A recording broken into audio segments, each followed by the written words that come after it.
the Oval Office. Joining me now is our panel, Republican National Committee Chief Strategist and Communications Director Sean Spicer, CNN politics reporter Sarah Murray, CNN senior political reporter Nia Malika Henderson, and House Democratic Caucus Leader Congressman Javier Becerra of California. Sean, let me start with you. In the final stretch of the campaign, it was reported that some of President-elect Trump's top aides had to wrest his phone away from him so as to not have one of these sudden outbursts in the middle of the night or whatever. What do you see going forward for the POTUS account?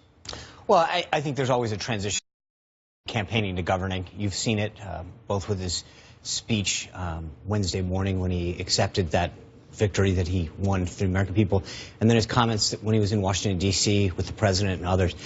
He understands that. He understands the role of the president and the words that he uses and the tweets that he sends will impact the country in a much different way than they do during a campaign. Good enough for you, Congressman? No, because we've heard all sorts of words from Donald Trump. As a candidate, you can say all you want. As a president, one word you say can affect not just markets, but the American people. So interest rates have already spiked. They're not sure what's going to happen in the markets. And so today, if you try to buy a house as an American, it costs you more for the mortgage than it did 2 weeks ago. And so it'll make a difference what he says. More importantly, what he does. Sarah, you covered Trump for the last year and a half. He has, since winning, there has been one kind of stray tweet in which he got mad at protesters, and then I don't know what happened behind the scenes, but then he corrected it and celebrated their right to protest. How do you see this holding, this quote-unquote presidential Trump? Well, he's already tweeting this morning attacks at the New York Times. So I think the notion that all of a sudden Donald Trump has woken up and realized that his words carry a lot more weight doesn't always stand. I think there are aides around him who remind him that you need to recalibrate your tone. I think that's what we saw from the two different tweets about protesters, one going after them and then one saying, I love to see passionate people expressing their belief. That, to me, was a good indication that someone talked to him and said, words matter more now, but the fact is he still does have control of his Twitter, and there doesn't seem to be anyone who's sitting with him this morning. So I still think it is an open question of how he behaves, and if he does realize that there are millions and millions of people following him there, and there will be even more once he takes over the POTUS Twitter handle. This is a silly question on its face. I actually mean it very seriously. Do you think that, I mean, obviously there were tweets that were sent out under his name by him, and there were ones sent out by his campaign. You could actually tell which ones were which by which device it was sent by.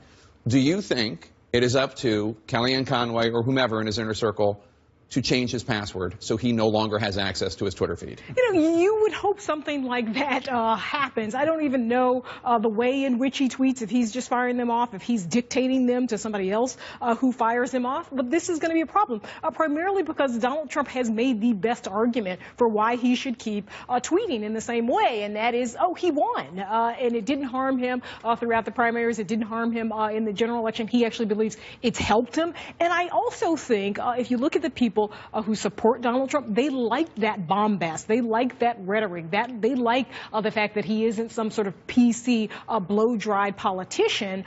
So in that way, I think it's going to be hard to wrest some of not only the Twitter account from him, but the way he engages with the public, the way he engages with the media, the way he engages with his own party, and the folks that he doesn't like, whether it's Ted Cruz or Ted Cruz's wife or whoever. I think this is going to be an issue, and I'm not so sure that it's going to be we see another Donald Trump once he assumes the office. Sarah, we were talking before the show about how the Trump people are constantly trying to act as though he didn't propose banning all Muslims from entering the United States until a total complete shutdown, until we figure out just what the hell's going on. You heard Mayor Giuliani say that he'd basically walked that back, although, as you know, he'd expanded it.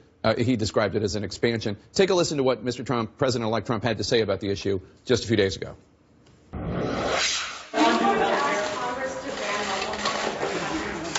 Thank you, everybody. So where is this policy?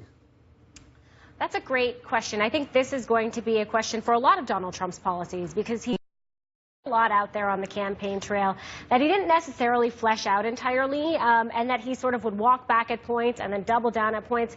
That's what we saw with the Muslim ban. The last thing we heard from Donald Trump was that when he talked about extreme vetting, which at times included a religious test, that to him was an expansion of the Muslim ban. But I think we saw the same thing when you talked to Paul Ryan about the notion of a deportation force and Donald Trump on a deportation force. Maybe they're not calling it a deportation force anymore. Maybe that's not what Donald Trump's calling it. Maybe that's not what House Speaker Paul Ryan is calling it. But he has called for 5,000 additional border control agents. He has called for tripling the number of ICE officers. So there is certainly some sort of bolstering of these forces that would allow for increased deportations, which is something Donald Trump promised. But I think everyone is kind of waiting to see how these things Donald Trump talked about on the campaign trail will turn into actual policy when he's in the White House and when he's dealing with Capitol Hill. There does seem to be, Sean, a certain degree of people who are within the Trump orbit acting as though he didn't make certain proposals during the campaign that are on videotape or on the Donald J. Trump website. I mean, why is it an unreasonable question to ask if the Muslim ban is actually going to happen or a deportation? It's not an unreasonable question. But I think that there's going to be a time between now and January 20th where he will assemble a team and his priorities of how he's going to get things done. He's got to work with Congress, and I think those conversations that started the other day have to continue in terms of this isn't a dictatorship, it's a democracy. We work with the House and the Senate. He'll continue those discussions with Speaker Ryan and Leader McConnell to lay out the priorities of the sequencing, but then also the details of those policies. Congressman Becerra, I touched on this at the beginning of the show with Speaker Ryan about the fears that many Americans feel. You represent a district with a large Latino population in California. What are people feeling in your district?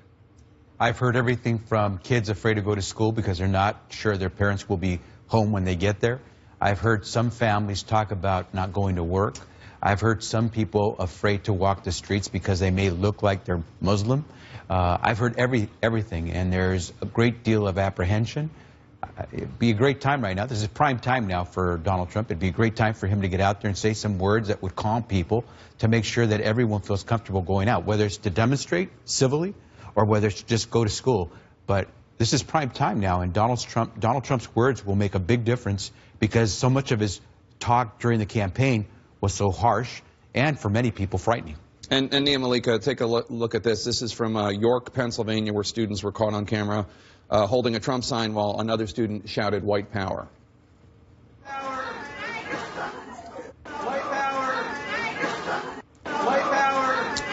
So that's I don't know if that's a vine, it's a loop or of some sort, but in any case, there's an investigation going on there. Minority students have said they've experienced more harassment since this election started. Now, as I mentioned at the top of the show, there has also been violence against Trump supporters.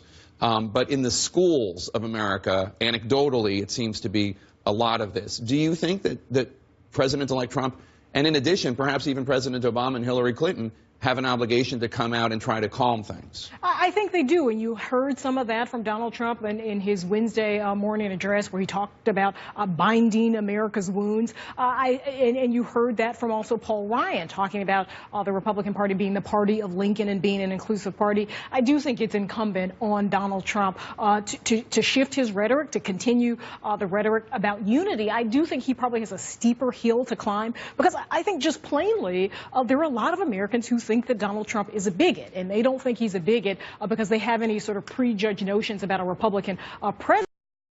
They think that because of some of the things he said during the campaign. So the question is, can he give a sort of Bob Dole speech, the kind of speech he gave in the 1996 convention where he said, we're not a party of racists, talking about Republicans. Can he give that speech, and will people believe him? I think that's the question. You know, I've heard from friends, too. I've got a friend who's a middle school teacher. He said the Latino students were lined up at his door on Wednesday morning. Some of them weren't even his students. And they were incredibly afraid about what this presidency would look like and what it would mean for them and their families. A big challenge for President-elect Trump going forward. Thank you so much.